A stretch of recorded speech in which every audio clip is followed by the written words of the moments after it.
મિત્રો, આપણે વાત કરી રહ્યા છીએ મસાણી મેલડી માતાજીની।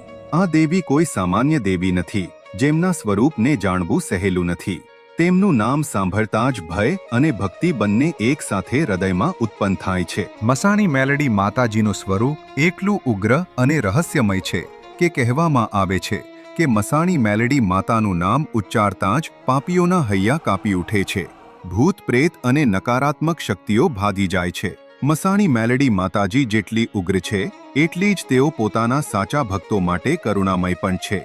જે ભક્ત સંપૂર્ણ શ્રદ્ધા સાથે માતાજીને યાદ કરે છે તેના જીવનમાં માતાજી અદૃશ્ય ઢાલ બનીને રક્ષણ આપે છે, જેથી દુષ્ટ શક્તિઓ તેનો વાર પણ વાંકો કરી શકતી નથી। મિત્રો, આપના મનમાં હંમેશા એક સવાલ ઊભો થતો રહે છે કે આ મસાણી મેલડી માતાજી કોણ છે? તેમના નામનો અર્થ શું થાય છે? તેમનું સ્વરૂપ સ્મશાન સાથે કેમ જોડાયેલું છે? અને શા માટે તેમને ઉગ્ર દેવી તરીકે ઓળખવામાં આવે છે? અને જ્યારે કોઈ પર આ દેવીની કૃપા થાય છે ત્યારે તેનું જીવન બદલાઈ જાય છે, પરંતુ જો કોઈ પર દેવીનો પ્રકોપ થાય છે અથવા તો તેમનો પ્રભાવ કે તાંત્રિક પ્રક્રિયા કોઈ વ્યક્તિ પર કરવામાં આવે છે ત્યારે એ વ્યક્તિમાં કયા સંકેતો દેખાય છે અને તે કયું દુઃખ અનુભવે છે અને આ બધામાંથી મુક્તિ મેળવવા માટે કયા ઉપાયો કરવામાં આવે છે? આજે આપણે એ રહસ્યને સમજવાના છીએ જે ઘણીવાર ભુવા ભક્તો પણ ખુલ્લેઆમ નથી કહેતા। તો મિત્રો, મન અને આત્માને તૈયાર રાખજો, કારણ કે હવે આપણે મસાણી મેલડી માતાજીના એવા અજાણ્યા રહસ્યોને જાણવાના છીએ જે માત્ર કથા કે લોકવાર્તા નથી, પરંતુ આ તો આજના કળિયુગમાં અનુભવાયેલી સત્ય ઘટનાઓ છે જે ભક્તિના વિશ્વાસને વધુ મજબૂત બનાવે છે। મિત્રો, મસાણી મેલડી એટલે કે સ્મશાનની દેવી, જેને સ્મશાનની અધિષ્ઠાત્રી શક્તિ તરીકે ઓળખવામાં આવે છે। સ્મશાનનું નામ સાંભળતા જ આપણા મનમાં એક અજીબ ભય ઊભો થાય છે, કારણ કે સ્મશાન માત્ર એક જગ્યા નથી, પરંતુ તે એ જગ્યા છે જ્યાં શરીરનો અંત થાય છે અને રહસ્યોની શરૂઆત થાય છે। કહેવાય છે કે દુનિયામાં અનેક પ્રકારના સ્મશાન છે। ક્યાંક ગજરપિયું સ્મશાન હોય છે, ક્યાંક તેલિયું સ્મશાન હોય છે, ક્યાંક કાળિયું તો ક્યાંક ભયંકર ભૂતિયા સ્મશાન હોય છે। દરેક સ્મશાનની પોતાની એક અલગ શક્તિ અને ઉર્જા હોય છે।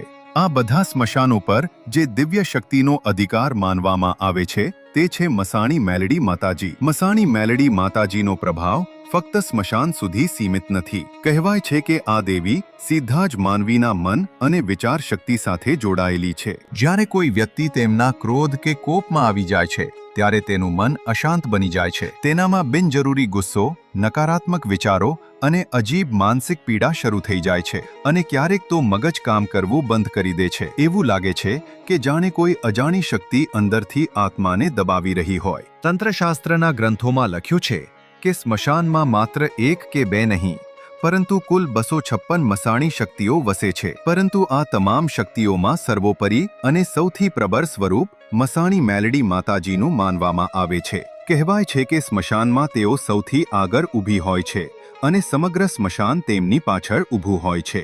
બધી જ મસાણી શક્તિઓ તેમના આદેશ હેઠળ કાર્ય કરે છે અને તેમના સંકેત વિના કોઈ પણ શક્તિ આગળ વધતી નથી। મિત્રો, હવે આપણે સમજીએ કે ઘરમાં મસાણી મેલડી માતાજીનું દુઃખ હોય, અથવા કોઈએ તાંત્રિક વિધિ દ્વારા માતાજી મૂકી હોય, અથવા તમે જે જમીન પર રહેતા હોય ત્યાં પહેલેથી જ માતાજીનો વાસ હોય, તો તેના લક્ષણો કેવી રીતે દેખાય છે? સૌથી પહેલો સંકેત સામાન્ય લાગતો હોવા છતાં ખૂબ મહત્વનો હોય છે। ઘરમાં અચાનક આગ જેવી ઘટનાઓ થવા લાગે, માતાજીનો ફોટો કોઈ કારણ વગર સળગી જવો, મંદિરમાં અચાનક આગ લાગવી, અથવા માતાજીની ચૂંદડી જાતે જ સળગી જવી, આવા બનાવો સામાન્ય નથી। ક્યારેક દીવામાંથી સળગતી દિવેટ ખેંચાઈ જાય અને આખા ઘરમાં આગ લાગી જાય, એવું બને તો સમજી લો મિત્રો કે આ મસાણી મેલડી માતાજીનો પ્રથમ સંકેત છે કે માતાજીનું ઘરમાં દુઃખ શરૂ થઈ ગયું છે। બીજું લક્ષણ, ઘરની અંદરની અસુરક્ષાની લાગણી સાથે જોડાયેલું હોય છે। વારંવાર એવું લાગ્યા કરે કે કંઈક પડી જશે। આ ડર માત્ર ભ્રમ નથી હોતો, પરંતુ આ ઘટના માતાજીના દુઃખ તરફ ઈશારો કરે છે। ત્રીજું લક્ષણ ત્યારે દેખાય છે જ્યારે ભક્તિમાં ખલેલ આવે, એટલે કે પરિવારજનો સાથે મળીને માતાજી માટે નિવેદ કરવા બેસો, અથવા માતાજીની રજા લેવા જાઓ અને એ જ સમયે અચાનક ઝઘડો થાય, તો મિત્રો એ પણ મસાણી મેલડી માતાજીના દુઃખનું લક્ષણ છે। હવે ચોથો અને સૌથી ગંભીર સંકેત, ઘરનું સમગ્ર વાતાવરણ બગડી જવું। ઘરમાં ભોજન સમયે વારંવાર ઝઘડા થવા માંડે, પરિવારના સભ્યો એકબીજાના દુશ્મન બની જાય, ઘરમાં ગંભીર બીમારીઓ થવી, ઘરમાં કોઈ દારૂના રવાડે ચડી જાય, અથવા ક્યારેક ઘરમાંથી કે શરીરમાંથી ખરાબ દુર્ગંધ આવવા લાગે, આ બધા સંકેતો સ્પષ્ટ કહે છે કે ઘરમાં મસાણી મેલડી માતાજીનું દુઃખ છે. પરંતુ મિત્રો, સૌથી ભયાનક સ્થિતિ ત્યારે બને છે જ્યારે કોઈ દુર્ભાવનાથી તાંત્રિક વિધિઓનો ઉપયોગ કરવામાં આવે. એવામાં માતાજી સીધો જ સામેવાળા વ્યક્તિને મારી નાખે છે અથવા તેને પાગલ બનાવી દે છે. મિત્રો, આ બધા લક્ષણો જોવા મળે તો સમજી જવું કે આ મસાણી મેલડી માતાજીનું ભયંકર સ્વરૂપ છે, જેનો સામનો કરવો સામાન્ય માનવ માટે અઘરો છે. મિત્રો, જ્યારે ઘરમાં એવી ઘટનાઓ થવા લાગે, જ્યારે વારંવાર અશાંતિ, ડર, નુકસાન કે અણધારી ઘટનાઓ સર્જાય, ત્યારે એ માત્ર સંયોગ નથી રહેતું. એવી સ્થિતિમાં એ માનવું પડે કે એની પાછળ કોઈ અજાણી શક્તિ જવાબદાર છે. એ સમયે સૌથી અગત્યનું પગલું એ છે કે કોઈ યોગ્ય જાણકાર ભુવાજી પાસે જવું જોઈએ. પરંતુ અહીં એક ખૂબ જ મોટી બાબત ધ્યાન રાખવી કે ભુવાજી સાચા હોવા જોઈએ, કારણ કે દરેક પોતાને ભુવા કહેવાવાળો માણસ સાચો નથી હોતો. તે લાલચ કે ખોટા વચનો બતાવીને લોકોને ભટકાવે છે, કારણ કે સત્ય માત્ર સાચો અનુભવ અને સચ્ચાઈ ધરાવતા જાણકાર ભુવાજી જ બતાવી શકે છે. જ્યારે કોઈ સાચો ભુવો મળે ત્યારે સૌથી પહેલા એ સમજવું જરૂરી છે કે આ દુઃખ શેનું છે. જો આ મસાણી મેલડી માતાજીનું દુઃખ હોય તો એ મસાણી મેલડીનું દુઃખ શા માટે છે? શું આ કુળ પરંપરાથી જોડાયેલી મસાણી મેલડી માતાજીનું દુઃખ છે, અથવા કોઈ તાંત્રિક ક્રિયા દ્વારા મસાણી મેલડી મોકલવામાં આવી છે, અથવા તમે જે ભૂમિ પર રહો છો એ જમીન સાથે જોડાયેલી મસાણી મેલડી છે? મિત્રો, જ્યારે આપણને નક્કી થઈ જાય કે મસાણી મેલડી માતાજીનું દુઃખ કઈ રીતે છે, ત્યારે તેનો ઉપાય કરવામાં આવે છે, અને દરેક દુઃખના ઉપાય અલગ અલગ હોય છે.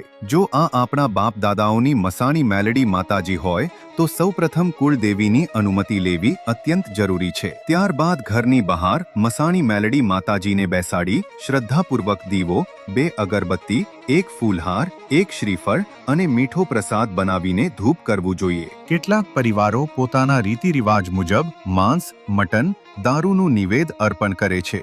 પરંતુ મિત્રો, તમે આ વસ્તુઓ ન વાપરતા હો તો તેની બદલે શુદ્ધ ભાવથી દારૂની જગ્યાએ 1 લોટો પાણી, કંકુ અને ગોળ સાથે માતાજીને અર્પણ કરીને 2 હાથ જોડીને માતાજીને પ્રાર્થના કરો કે હે માતાજી, અજાણતા કે જાણતા અમારા પૂર્વજોથી થયેલી ભૂલો માટે અમે માફી માંગીએ છીએ.